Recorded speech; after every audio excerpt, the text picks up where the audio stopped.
Welcome back to the fourth and last part of the series of videos on mediation with multiple predictors. For the last part, what we'll do is we'll try to ask some AI large language models to teach us on how to write a result section. So there are many AI tools now, and I think to some extent they can be useful in teaching us on how to write academic papers, or at least parts of academic papers. Of course, this is not to say that we should simply copy and paste what the AI outputs produce, but if they can teach us, or at least teach a novice individual on how to properly write, I think with the right disposition, these can really be very valuable. Again, for as long as they are not abused, for as long as they're used properly, they're not simply copy-pasted, they're used as instructional materials, something to learn from, something to kind of model the way we write from, then I think there's nothing wrong with these very impressive tools.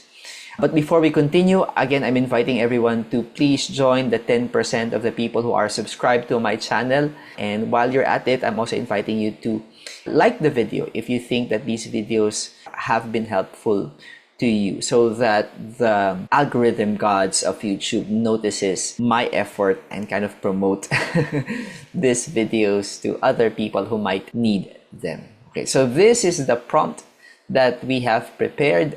Write a research results section with corresponding tables for a hypothetical study examining the predictive role of resilience factors, sense of belongingness, disciplinary climate, and teacher support on math proficiency. Test the mediating role of math behavioral engagement in these relationships. Use correlation and regression analysis to highlight the findings. Ensure that the language is formal and suited for academic paper and follows the APA format. So this prompt, of course, is based on the analysis and results that we have done in the previous videos. So this is exactly the same model. It will be good to compare what I have written based on the previous video to what the AI tools will show us. We'll see the differences and similarities. We'll see the strengths and the potential weaknesses of the generated reports of these AI tools. And also we'll be testing this in 3 different AI tools: ChatGPT, Google Gemini, and Grok. And let's see if they produce similar outputs. Is one better than the other? So let's see.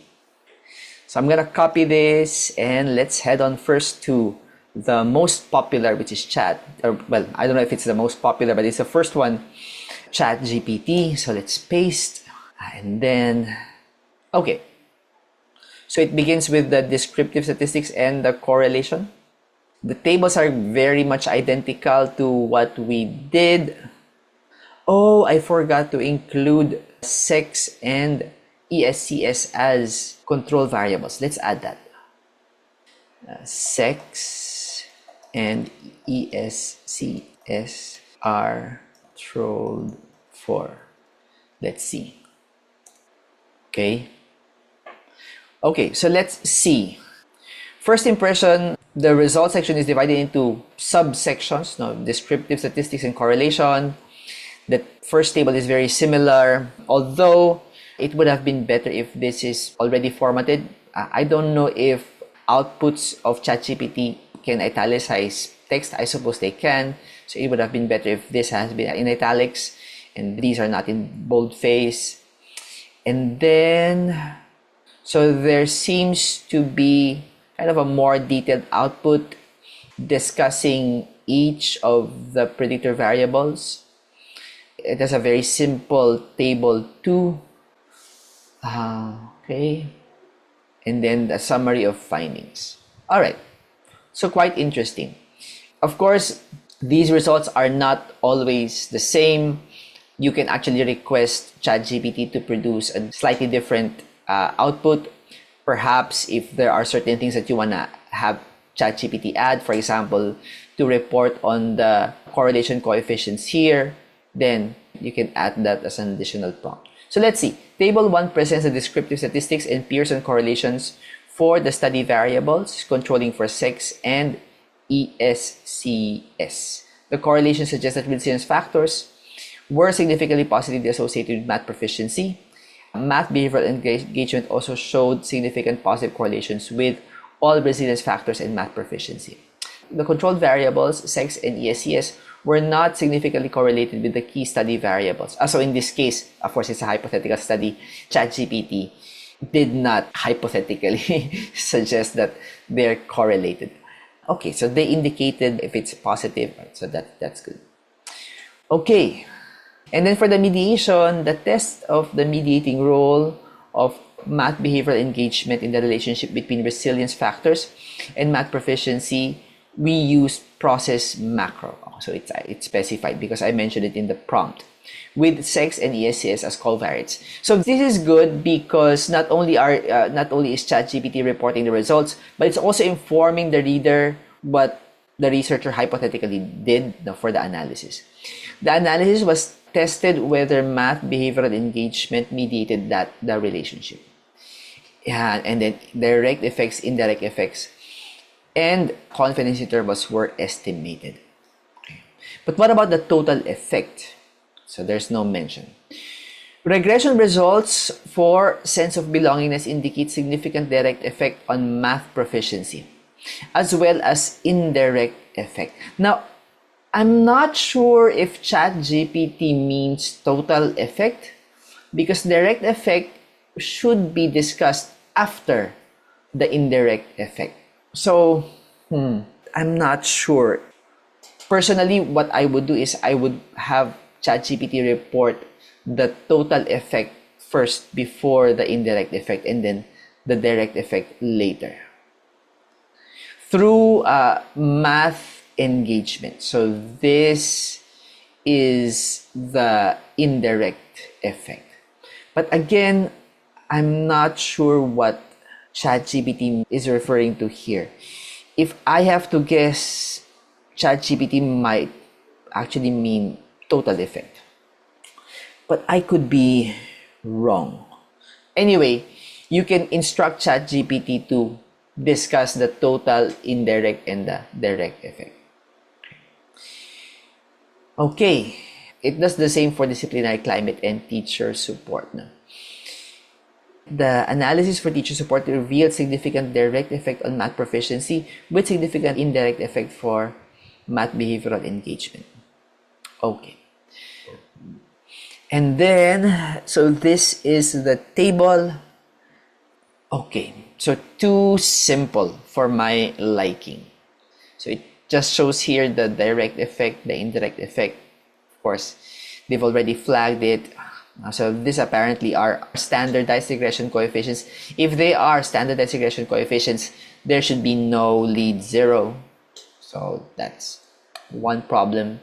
And then a summary of the results. Results from the regression and mediation analysis revealed that math behavioral engagement significantly mediated the relationship between all three resilient factors, etc., etc. Specifically, resilience factor demonstrated both direct. Okay. So I don't know if I like this. They're basically just repeating what has already been said. It would have been better if this is kind of more relatable to the one who's reading.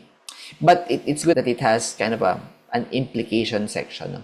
These findings underscore the importance of fostering an environment where students feel a sense of belongingness, experience a positive disciplinary climate, and receive teacher support, as these factors enhance math proficiency through math behavioral engagement. Okay, now you can add additional prompt. Please include correlation coefficients in the report.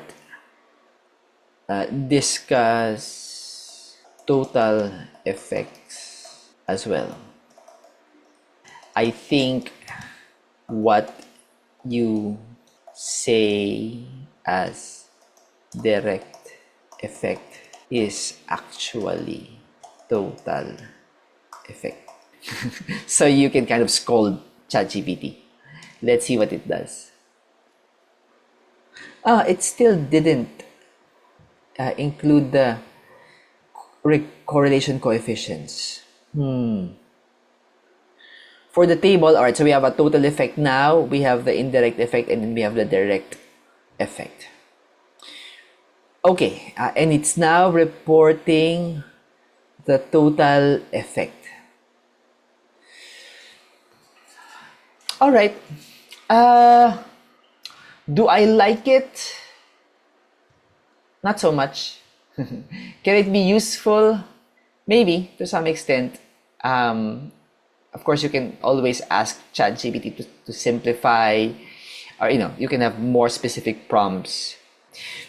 Well, I guess we can say that this is one way of doing it.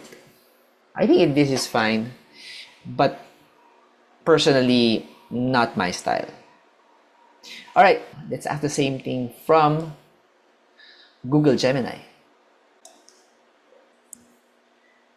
Let's see.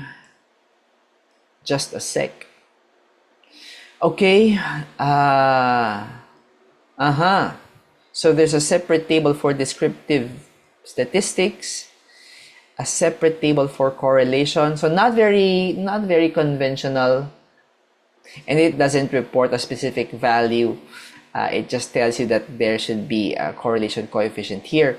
But in fact, there shouldn't be a correlation coefficient here because these are just mirror values of what we see here. And then it says hierarchical regression. Okay.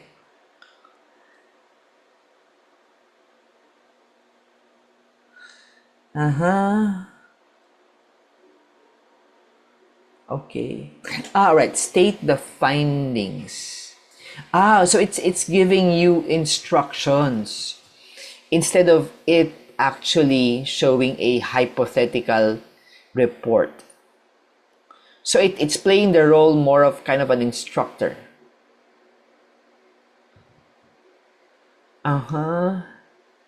Results indicate that math proficiency is partially mediated.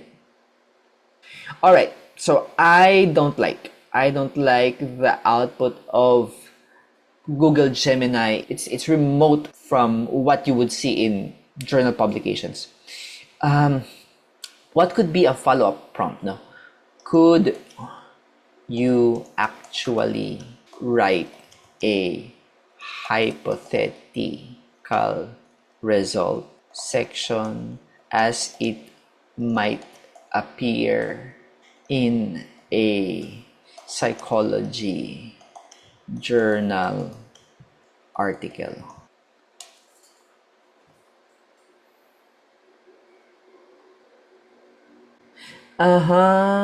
It's still reporting the minimum and the maximum. There are still mirror values. There are still bullets here. All right, so I don't like Gemini's output. There's not so much that you can learn from here. Let's try Grok. So Grok, of course, is the AI from X.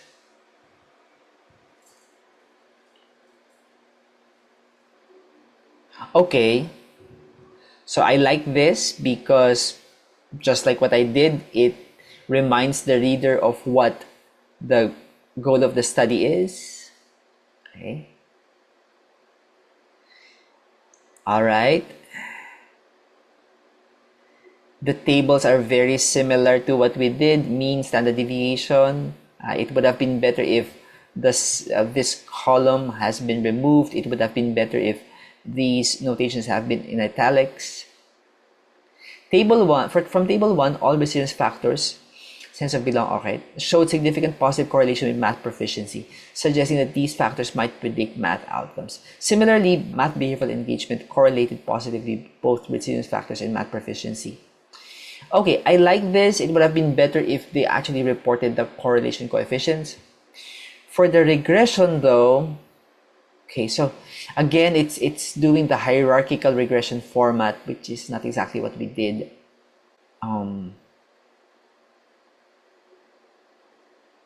Okay.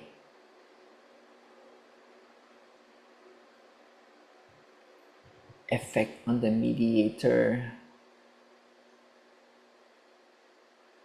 So these are your path coefficients, no? From sense of belongingness, disciplinary climate to the mediator, which is math engagement, and then from math engagement to math proficiency, because there's only one path, you have the same values here.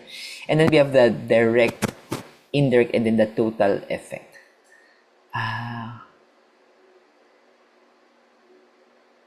So it's telling you what was used. Okay, so the report is rather simple.